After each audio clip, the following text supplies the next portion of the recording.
So the first thing of this weekend is this panel this evening, and I want to introduce my amazing co-founder of Code Pink and Global Exchange, a woman who is courageous, articulate, thoughtful, heartful, and who is creating peace with her life, Medea Benjamin.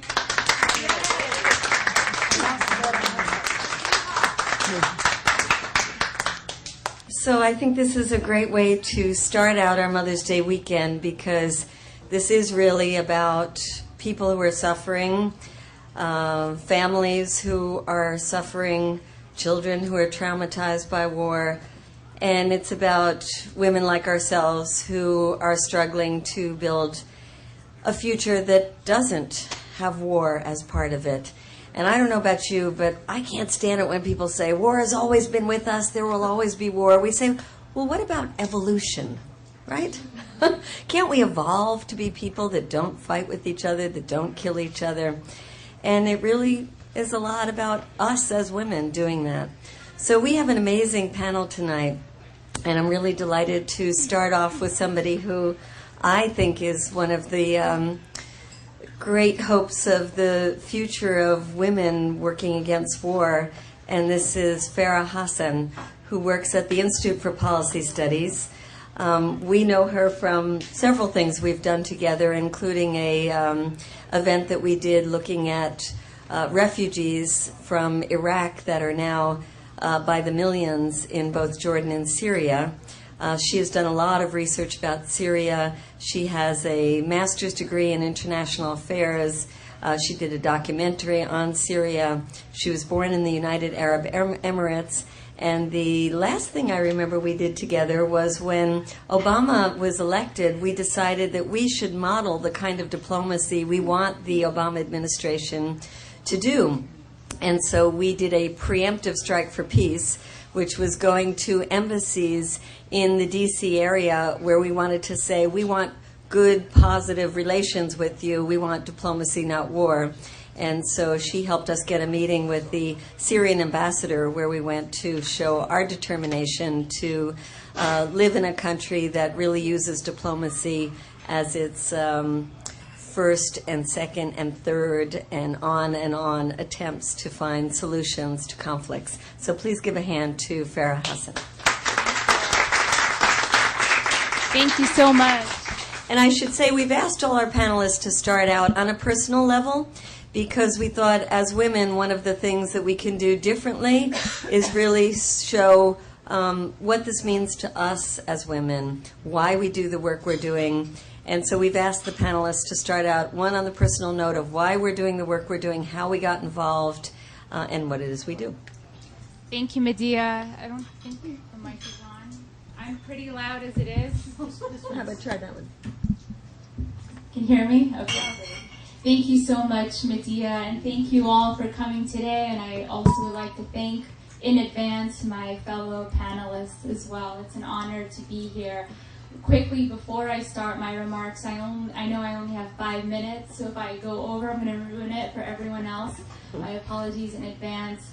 Last year, in fact, was when I first got to meet Code Pink and Medea and Gail, and it was at their Mother's Day event, and it had to do with exposing the plight of Iraqi refugees, and we got to hear from one woman.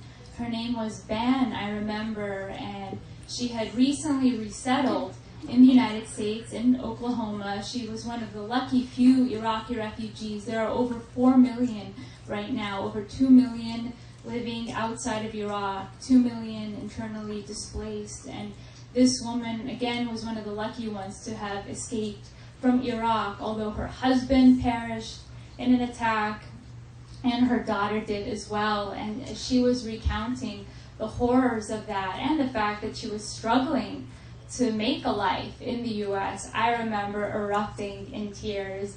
And I have to say it was kind of embarrassing, with the black eyeliner smeared everywhere, crying hysterically. I was trying to hold it in, be the stoic analyst who does not cry, but I couldn't help it. I mean, to hear from a fellow woman, to hear from a fellow Arab, to hear from someone caught in the war zones. And and reminding me that even though a lot of the focus today is on Afghanistan, Iraq is still an issue, and I'm not going to go into it too much. Well, it'll come up in the discussion, but it is still an issue, and so is the unresolved plight of the Iraqi refugees. And I thank Medea and Gail for looking past my crying and the smeared black eyeliner and inviting me today to talk a little bit with you.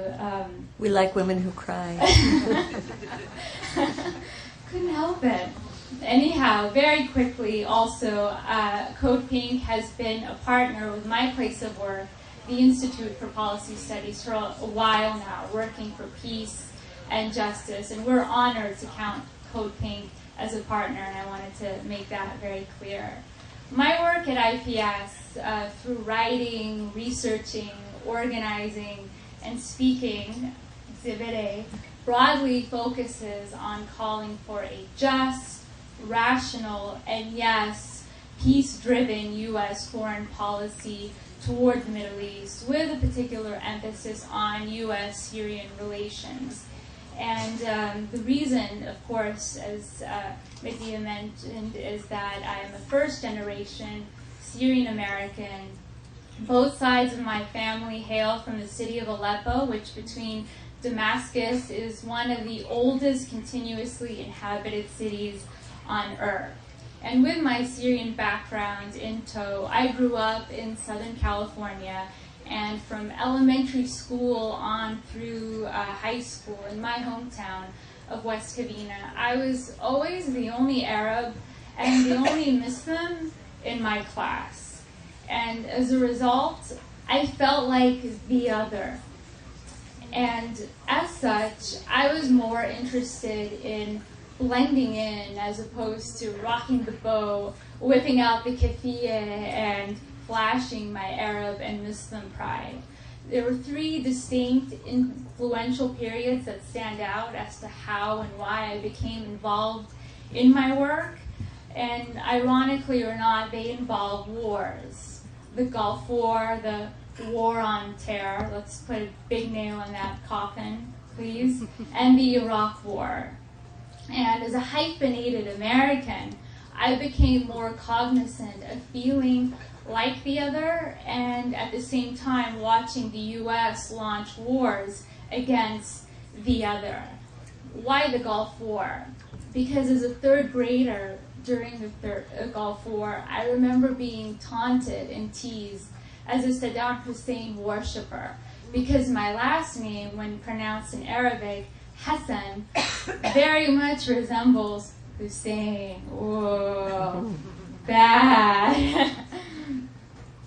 And it made me feel more alien. I mean, it was bad enough, couldn't partake in Christmas, couldn't eat pepperoni pizza. My vegan friends tell me I'm not missing out on much, and I believe them.